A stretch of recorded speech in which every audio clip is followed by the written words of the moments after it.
Okay,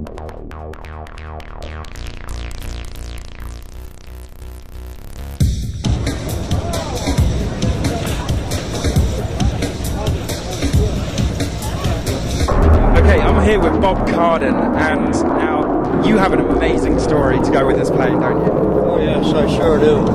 I was the project manager for the recovery of this airplane from 268 feet inside the glacier back during the summer of 1992. And it was quite an exciting adventure, as you may think. Anyway, this airplane here was part of a group of airplanes that were being flown to England to fight in World War II. And to get from the U.S. to England, they had to fly across Greenland. Well, in doing so, the pilots ran into bad weather, and they were forced to fly into the clouds.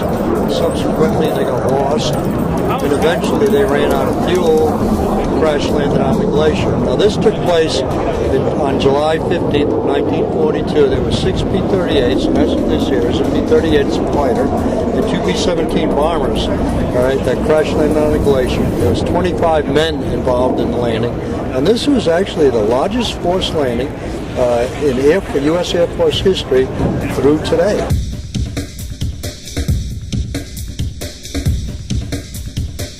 The men were on the ice cap for 11 days before they were rescued by a 5-man team. They came in on dog sleds from the small fishing village of Massillon. The men were rescued, but the airplanes were abandoned on the glacier. Now in Greenland it snows a lot, and after the first winter time, the planes are covered with snow and never to be seen again. And every year the snow would build up on top of it. Now when we went 50 years later, there was 268 feet of ice and snow on top of the Lost Squadron. We had a very specialized radar with us to locate the airplanes, and we did. We located them all. And the reason why we did that is we wanted this specific airplane. This aircraft was flown by a gentleman named Harry Smith, who was a first lieutenant. And just prior to landing, he shut his engines off and feathered his props, so that when he landed on the glacier, there was no rotational movement in his engines or props, so there's no damage.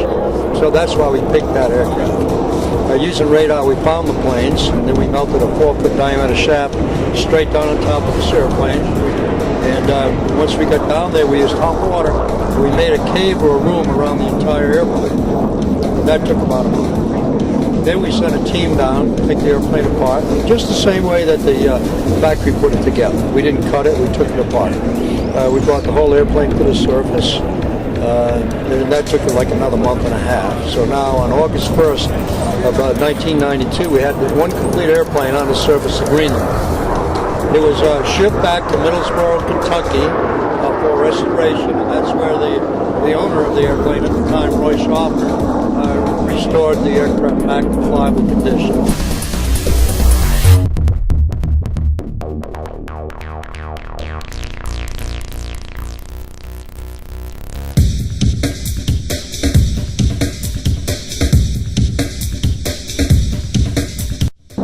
Then on October, that was a 10-year process. The airplane was completely disassembled. I found that every single piece is broken, and then we just started fixing one piece at a time.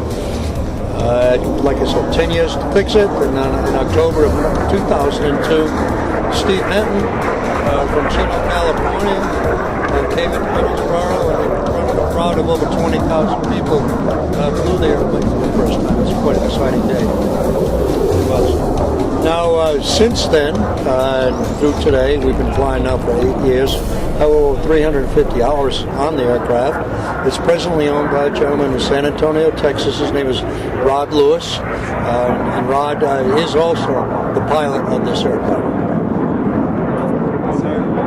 Thank you for that incredible story. And how does it feel to have it here today at the Reno Air Races? Oh, great. You know, the Glacier Girl is a great big giant piece of American history and World War II history, and we love to present it out to the people. It's a very popular airplane and a great story. You know, I like to tell kids, if you never give up on life, even though a project big like this, you can succeed.